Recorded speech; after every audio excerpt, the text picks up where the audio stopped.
Bismillahirrahmanirrahim. Alhamdulillahi rabbil alamin. Wabihi nasta'inu ala umuri dunya waddin.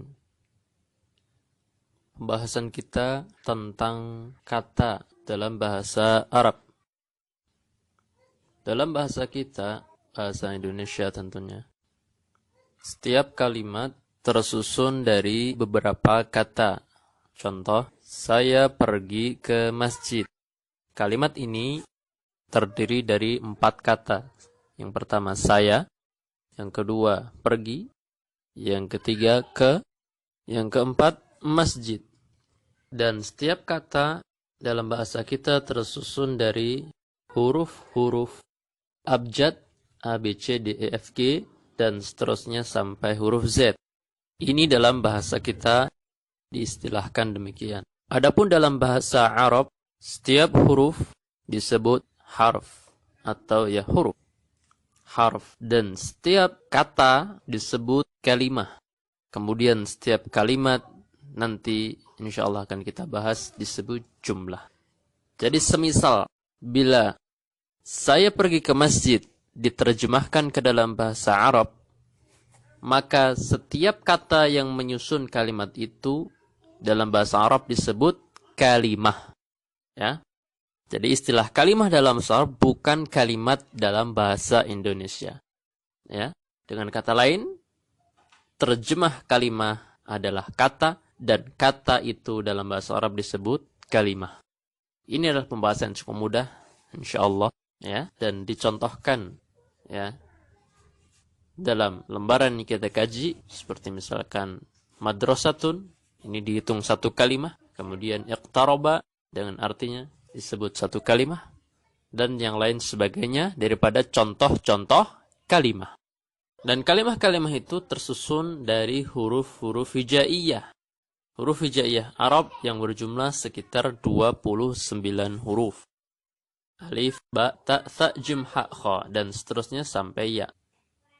Tentunya para pendengar sekalian, insyaallah sudah cukup familiar dengan huruf-huruf hijaiyah, karena memang huruf-huruf inilah yang sering kita baca dalam Al-Quran. Yang sering kita lihat, kita baca, kita temukan dalam Al-Quran. Kitab suci kaum muslimin. Para pendengar, a'azzani Allah wa iyyakum. Di dalam bahasa Arab, kalimah hanya terbagi kepada 3 jenis. Yang berarti tidak ada jenis keempat.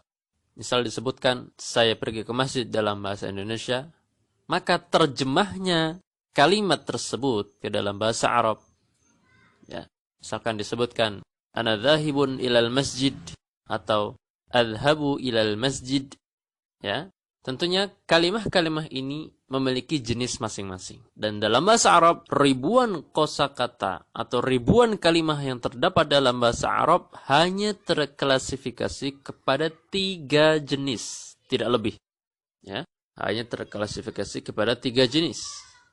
Apa saja itu? Yang pertama adalah al-ismu, yang masyhur dalam bahasa kita disebut dengan istilah kata benda atau yang lainnya. Kemudian yang kedua adalah al-fi'lu, yang masyhur dalam bahasa kita disebut dengan istilah kata kerja. Kemudian al-harfu, yang masyhur dalam bahasa kita disebut dengan istilah kata bantu. Ya.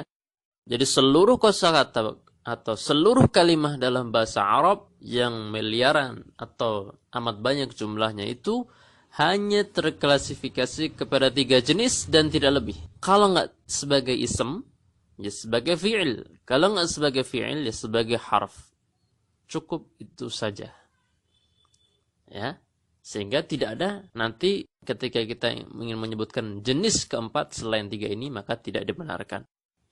Demikian pembahasan singkat tentang kalimah. Apa yang benar datang dari Allah Subhanahu wa taala, apa yang salah datang daripada kekurangan ilmu saya dan juga dari godaan syaitan. Wassallallahu wasallam ala nabiyyina Muhammad.